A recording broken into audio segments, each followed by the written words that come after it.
सबसे पहले शर्मा सर ने वेलकम बोला और बोले कि नारी शक्ति से आज हमारी शुरुआत हो रही तो अच्छा दिन जाएगा, शुभ दिन होगा। और उसके बाद नाम पूछा, रोल नंबर पूछा। शर्मा सर का बोर्ड सुनते ही फीलिंग स्ट्रेस बढ़ ही गया था, लेकिन अंदर कॉन्फिडेंस लूज नहीं किया, बस ये है। शर्मा सर अंदर बहुत चिल कराते हैं, कंफर्टेबल कराते हैं, लेकिन सुना है नंबर कम देते हैं, बस ये है। प्रीलिम्स में अपना सिलेबस के अकॉर्डिंग ही तैयारी करनी होती है और सबसे मेन बात ये रहती है जो स्कोरिंग सब्जेक्ट हैं उनको ज़्यादा देना होता है। हिस्ट्री, पॉलिटी परंपरागत सब्जेक्ट हैं, इनसे कम क्वेश्चन बनते हैं और जो क्वेश्चन आते हैं वो रैंडम ही आ जाते हैं कभी कभार। मेंस में मैंने टेस्ट सीरीज लगाई थी, हाँ लगभग मैंने 4 बार टेस्ट सीरीज लिखी हैं और उनसे आपके कवर हो जाते हैं क्वेश्चन।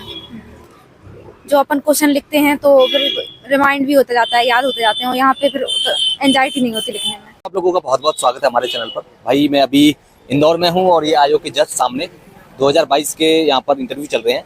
तो मैम अभी अपना इंटरव्यू देकर के आई हैं और मैम का एक्सपीरियंस जानेंगे कि इंटरव्यू का एक्सपीरियंस कैसा रहा उनका और क्या क्या सवाल पूछे गए हैं, कौन सा बोर्ड था, सारी चीज़ों को इसमें डिस्कस करेंगे। मैम सबसे पहले आपका बहुत बहुत स्वागत है हमारे चैनल पर। धन्यवाद। मैम अपना नाम बता दीजिए प्लीज़। मेरा नाम निकिता वर्मा है। ओके, कहाँ से आए हो मैम आप? सिलवानी राय से। अच्छा, और आज आपका जो बोर्ड था कौन सा बोर्ड था? शर्मा सर का बोर्ड था। अच्छा, शर्मा सर का बोर्ड। कितने बोर्ड चल रहे हैं मैम इधर? अभी सिविल में 2 बैठे हैं, बाकी वन सेवा में 2 बैठे हैं। अच्छा, मतलब 2 हैं अभी यहाँ MPPSC में, है ना? अच्छा, और आपका अटेम्प्ट कौन सा है ये मेरा 4th अटेम्प्ट है और 2nd इंटरव्यू है। अच्छा, दूसरा इंटरव्यू, 4th अटेम्प्ट। और मीडियम में? हिंदी। अच्छा, हिंदी मीडियम में।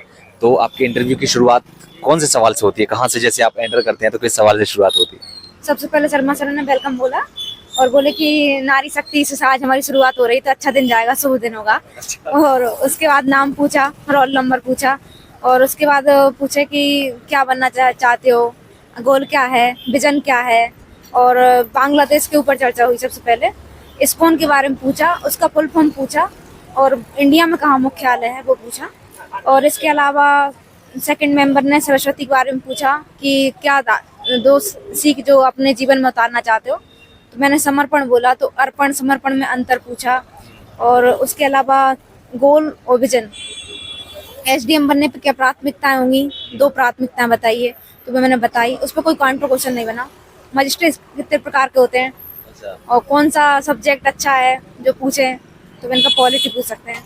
तो खैर ज़्यादा क्वेश्चन नहीं बने उससे भी। और बस। कितनी देर इंटरव्यू चला होगा आपका? 10 मिनट। अच्छा, 10 मिनट। हाँ। और ग्रेजुएशन वगैरह से कोई सवाल? कोई सवाल नहीं। ग्रेजुएशन से कोई सवाल नहीं। हॉबी से भी कोई नहीं बना। अच्छा, हॉबी से? नहीं। आपकी हॉबी क्या है वैसे? कुकिंग। अच्छा, कुकिंग है। कुकिंग से कोई सवाल नहीं? कोई सवाल नहीं। अच्छा, इस सब के अलावा कोई रैंडम सवाल जो आपको याद आ रहा हो? रैंडम सवाल तो नहीं, वो ये है कि विदेश सचिव बना दिया आपको तो बांग्लादेश मुद्दे कैसे सुलझाएंगे। अच्छा, हाँ। बांग्लादेश से मतलब कनेक्ट करना चाह रहे थे और मुझे लगा सिचुएशन बेस्ड नहीं, कुछ सिचुएशन बेस्ड नहीं। अच्छा, और कोई सवाल नहीं सिचुएशन बेस्ड? अच्छा, तो 10 मिनट में बस इसी सब पर चलता था। अच्छा, इस सब के अलावा और कुछ याद आ रहा हो अंदर जो चल? नहीं। अच्छा, जब आप गए थे तो किस तरह की फीलिंग थी, किस तरह की थोड़ा एंजाइटी स्ट्रेस वगैरह होगा, और अभी किस तरह की फीलिंग आपको? शर्मा सर का बोर्ड सुनते ही फीलिंग स्ट्रेस बढ़ ही गया था, लेकिन अंदर कॉन्फिडेंस लूज नहीं किया, बस ये है। एक और चीज, जैसे आप कह रहे हैं कि शर्मा सर का बोर्ड मतलब सुनते ही थोड़ा स्ट्रेस बढ़ जाता है, तो क्या शर्मा सर के बारे में किस तरह की लोगों के बाहर जो है भ्रांति बनी और अंदर वो कैसा माहौल होता है? शर्मा सर अंदर बहुत चिल कराते हैं, कंफर्टेबल कराते हैं, लेकिन सुना है नंबर कम देते हैं, बस ये है। हाँ। तो जो बच्चे आ रहे हैं, अगर मान लीजिए उनका शर्मा सर के बोर्ड में उनका इंटरव्यू पड़ जाता है, तो उनको क्या कहना चाहेंगे कि किस तरह से तैयारी करें? तैयारी तो जो है वही रहेगी, बाकी कॉन्फिडेंस नहीं लूज करिए, बस ये है। हाँ। अच्छा मैम, आप चूंकि आपने पिछली बार भी इंटरव्यू दिया था लेकिन फाइनल सिलेक्शन नहीं हो पाया। प्राप्तिक सूची में था मेरा। अच्छा। हाँ। तो पिछली बार और अब की बार में क्या डिफरेंस, आपने कुछ चेंजेस वगैरह किए होंगे स्ट्रेटजी वगैरह में, तैयारी वगैरह में, मैं वो जानना चाहता हूँ। पिछली बार में मैंने बहुत मिस्टेक की थी और इस बार क्या है कि अच्छे से तैयारी करके आई थी। जो टॉपिक थे टैब के वगैरह में अच्छे से तैयारी करके आई थी, लेकिन अनफॉर्चुनेटली टैब से कोई क्वेश्चन नहीं बना। ये हुआ। अच्छा, क्या चेंजेस किए, क्या मिस्टेक्स करी थी आपने पिछली बार? आप कह रही बहुत सारी मिस्टेक्स करी थी, वो मैं जानना चाहूंगा ताकि और जो बच्चे ना करें वो मिस्टेक। पिछली बार जैसे मुझे DSP के बारे में पूछा था तो DSP का नाम याद नहीं था और ऐसे फैक्चुअल क्वेश्चन थे जो अपने होने चाहिए पता, वो याद नहीं थे। इस बार सब करके आई थी। अच्छा, इस बार का आप तैयारी करके आई।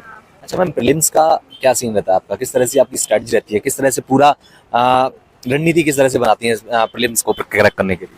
प्रीलिम्स में अपना सिलेबस के अकॉर्डिंग ही तैयारी करनी होती है और सबसे मेन बात ये रहती है जो स्कोरिंग सब्जेक्ट हैं उनको ज़्यादा देना होता है। हिस्ट्री पॉलिटी परंपरागत सब्जेक्ट है, इनसे कम क्वेश्चन बनते हैं और जो क्वेश्चन आते हैं वो रैंडम ही आ जाते हैं कभी कभार, तो उन पे समय ना देके जो स्कोरिंग सब्जेक्ट है, जनजाति हो गया और पहले आयोग थे उन पर फोकस किया जाता था, और करंट अफेयर कर सकते हैं, और इसके अलावा इकोनॉमिक्स पे ध्यान दे सकते हैं बस।